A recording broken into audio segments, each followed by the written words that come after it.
ನಮಸ್ಕಾರ. ಸ್ಮಾರ್ಟ್ ಟಿವಿಯ ಡಿಜಿಟಲ್ ಕಂಟೆಂಟ್ಗೆ ಸ್ವಾಗತ. ನಾನು ರಂಗನಾಥ್. ಮುಂದಿನ ಆಗಸ್ಟ್ 15ರಿಂದ ಆಗಸ್ಟ್ 30ರ ತನಕ ಪುರುಷ ಮತ್ತು ಮಹಿಳೆಯರ ಹಾಕಿ ವಿಶ್ವಕಪ್ ನಡೀಲಿಕ್ಕಿದೆ. ಹಾಕಿ ವಿಶ್ವಕಪ್ ತಂಡದ ಜರ್ಸಿ ಇವತ್ತು ಅನಾವರಣ ಆಯಿತು. ಜರ್ಸಿ ಅನಾವರಣ ಆಗಿದ್ದು ಆಶ್ಚರ್ಯ ಅಲ್ಲ, ನಿಮ್ಗೆ ಅನಿಸ್ಬೋದು ಜರ್ಸಿ ಅನಾವರಣ ಆಗಿದ್ದು ಕೂಡ ನ್ಯೂಸ ಅಂತ. ಬಟ್ ಜರ್ಸಿ ಅನಾವರಣ ಆದ ನಂತರ ಆ ಜರ್ಸಿಯ ಕಲರ್ ಏನಿದೆ ಸ್ಯಾಫ್ರಾನ್ ಕಲರ್, ಕೇಸರಿ ಬಣ್ಣ, ಅದಕ್ಕೆ ತೀವ್ರ ವಿರೋಧ ವ್ಯಕ್ತ ಆಗ್ತಾ ಇದೆ. ಕೇಸರಿ ಬಣ್ಣವನ್ನು ಆಯ್ಕೆ ಮಾಡಿರುವಂತಹದ್ದು ಇಡೀ ದೇಶದಲ್ಲಿ ಚರ್ಚೆಗೆ ಗ್ರಾಸವಾಗಿರುವಂತಹ ವಿಷಯ.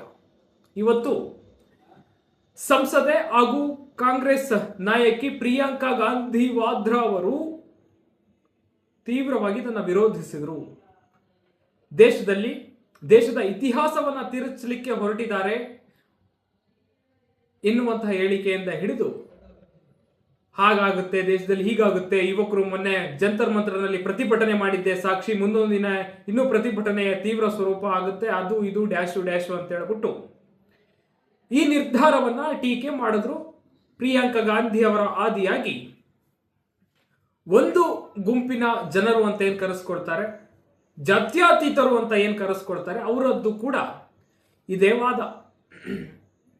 ಫಸ್ಟ್ ಆಫ್ ಆಲ್ ಇದರಲ್ಲಿ ತಪ್ಪೇನು ಎನ್ನುವಂಥದ್ದು, ಕೇಸರಿ ಬಣ್ಣವನ್ನ ಜರ್ಸಿಗೆ ಆಯ್ಕೆ ಮಾಡಿರುವ ವಿಚಾರದಲ್ಲಿ ಇರುವಂತಹ ತಪ್ಪಾದ್ರೂ ಏನು ಸ್ವಾಮಿ ಎನ್ನುವಂಥದ್ದು ಪ್ರಶ್ನೆ. ಕೇಸರಿ ಬಣ್ಣ ನಮ್ಮ ರಾಷ್ಟ್ರ ಧ್ವಜದಲ್ಲಿದೆ, ಅದು ತ್ಯಾಗ, ಧೈರ್ಯ, ಏನೋ ಬಲಿದಾನದ ಸಂಕೇತ. ಹಾಗಾಗ್ಬಿಟ್ಟು ನಮ್ಮ ರಾಷ್ಟ್ರ ಧ್ವಜದ ಒಂದು ಬಣ್ಣವಾಗಿರುವಂಥ ಕೇಸರಿಯನ್ನ ಜರ್ಸಿಗೆ ಹಾಕಿದ್ರೆ ಪ್ರಾಬ್ಲಮ್ ಏನು? ಆ ವಿಷಯವನ್ನ ರಾಜಕೀಯವಾಗಿ ಯಾಕೆ ನೋಡ್ತಾ ಇದ್ದೀರಾ? ರಾಷ್ಟ್ರೀಯವಾಗಿ ಮತ್ತು ಐತಿಹಾಸಿಕವಾಗಿ ನೋಡಿ ಎನ್ನುವಂಥದ್ದು ಹಲವರ ವಾದ. ಆ ವಾದದಲ್ಲಿ ತಿರುಳಿದೆ. ಅದನ್ನು ಎಲ್ಲ ಬಹು ಸಹಜವಾಗಿ ಈ ದೇಶದಲ್ಲಿ ಅನೇಕ ವಿಚಾರಗಳು ರಾಜಕೀಯಗೊಳ್ತವೆ, ಅಂತೆಯೇ ಇದು ಕೂಡ ರಾಜಕೀಯಗೊಂಡಿದೆ. ಎಲ್ಲವದಕ್ಕೂ ಕೂಡ ರಾಜಕೀಯ ಲೇಪನ ಬಳಿಯುವಂಥದ್ದು ಸರಿಯಲ್ಲ. ಸೇಟು ಫಾರ್ ಎಕ್ಸಾಂಪಲ್ ಏನು T20 ವಿಶ್ವಕಪ್ ಆದಂಥ ಸಮಯದಲ್ಲಿ ಪಾಕ್ ಸಚಿವ ಮತ್ತು ಏನೋ ಅಧ್ಯಕ್ಷ ಯಾರು ಮೊಹಮ್ಮದ್ ನಖ್ವಿ ಅವರ ಕೈಯಿಂದ ಟ್ರೋಫಿಯನ್ನ ಪಡೆದುಕೊಳ್ಳುವುದಕ್ಕೆ ಭಾರತ ತಂಡ ತಿರಸ್ಕರಿಸಿತು. ಸೂರ್ಯಕುಮಾರ್ ಯಾದವ್ ನೇತೃತ್ವದ ಭಾರತ ತಂಡ ನಾವು ಟ್ರೋಫಿಯನ್ನ ಸ್ವೀಕರಿಸಲ್ಲ ಎನ್ನುವಂಥದ್ದನ್ನ ಸ್ಪಷ್ಟವಾಗಿ ಹೇಳ್ತು, ತಿರಸ್ಕರಿಸ್ತು. ಆ ವಿಷಯವನ್ನು ಕೂಡ ರಾಜಕಾರಣಕ್ಕೆ ಬಳಸ್ಕೊಂಡ್ರಿ, ಅದಕ್ಕೆ ರಾಜಕೀಯ ಲೇಪನವನ್ನ ಬಳದ್ರಿ, ಇಲ್ಲ ಸಲ್ಲದ ವಿಶ್ಲೇಷಣೆಗಳನ್ನ ಕೊಟ್ರಿ. ಇವತ್ತು ಈ ವಿಚಾರವನ್ನು ಕೂಡ ರಾಜಕೀಯ ಬಣ್ಣ ಬಳಿಲಿಕ್ಕೆ ನೋಡ್ತಾ ಇರುವಂಥದ್ದು. ಅದರಲ್ಲಿ ಈ ಕಾಂಗ್ರೆಸ್ನವರ ವಿಚಾರದಲ್ಲಿ ಹೇಗಾಗ್ಬಿಟ್ಟಿದೆ ಅಂತಂದ್ರೆ, ಏನೇ ಮಾಡಿದ್ರು ಕೂಡ ಅದಕ್ಕೊಂದು ಟೀಕೆ ಅಪ್ಪ. ಮೊನ್ನೆ ಬೇರೆ ಧರ್ಮೇಂದ್ರ ಪ್ರಧಾನ್ ಅವರ ರಾಜೀನಾಮೆ ತೆಗೆದುಕೊಂಡು ನಾವು ದೇಶದಲ್ಲಿ ಏನೋ ಸಾಧಿಸಿಬಿಟ್ವಿ ಎನ್ನುವಂತಹ ಬ್ರಹ್ಮಾಲೋಕದಲ್ಲಿ ತೇಲ್ತಾ ಇರುವಂತಹ ಕೆಲ ಕಾಂಗ್ರೆಸ್ ನಾಯಕರಿಗೆ ಮಾಡಕ್ಕೆ ಬೇರೆ ಕೆಲಸ ಇದೆಯೋ ಇಲ್ವೋ ನನಗಂತೂ ಗೊತ್ತಿಲ್ಲ.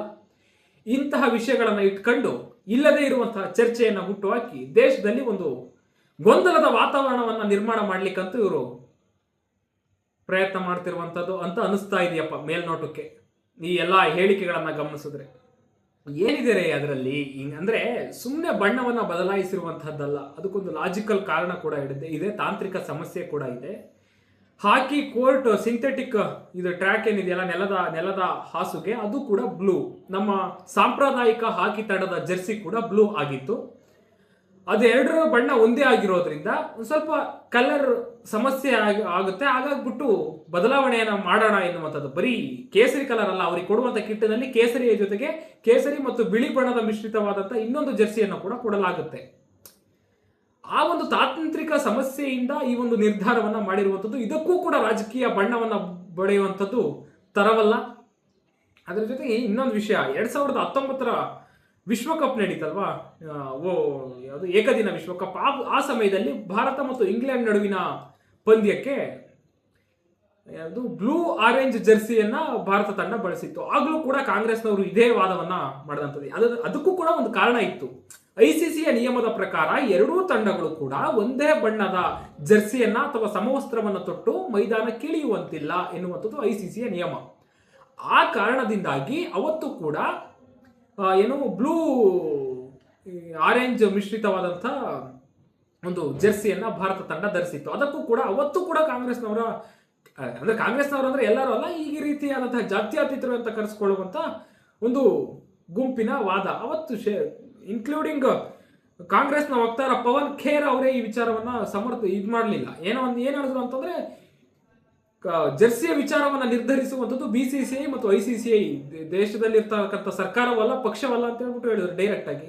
ಇವತ್ತು ಕೂಡ ಅದೇ ಆಗಿರುವಂತಹದ್ದು. ಅದ್ರ ಜೊತೆಗೆ ಶಶಿ ತರೂರ್ ಅವರು ಹೇಳಿದ್ರು ಅವತ್ತಿನ ದಿನದಲ್ಲಿ, ಅದರಲ್ಲಿ ಏನಿದೆ, ದೇಶದ ಕೇಸರಿ ಬಣ್ಣ ನಮ್ಮ ತ್ರಿವರ್ಣ ಧ್ವಜದಲ್ಲಿ ಇರ್ತಕ್ಕಂಥ ಒಂದು ಬಣ್ಣ, ಅದು ತ್ಯಾಗ ಮತ್ತು ಧೈರ್ಯದ ಸಂಕೇತ ಅಂತ ಹೇಳಿದ್ರು. ಇವತ್ತು ಅದನ್ನ ಐತಿಹಾಸಿಕವಾಗಿ ನೋಡ್ರಿ ಅಲ್ಲ. ಈ ರೀತಿಯಾದಂಥ ಮನಸ್ಥಿತಿ ಎಲ್ಲಿವರೆಗೂ ಇರುತ್ತೆ?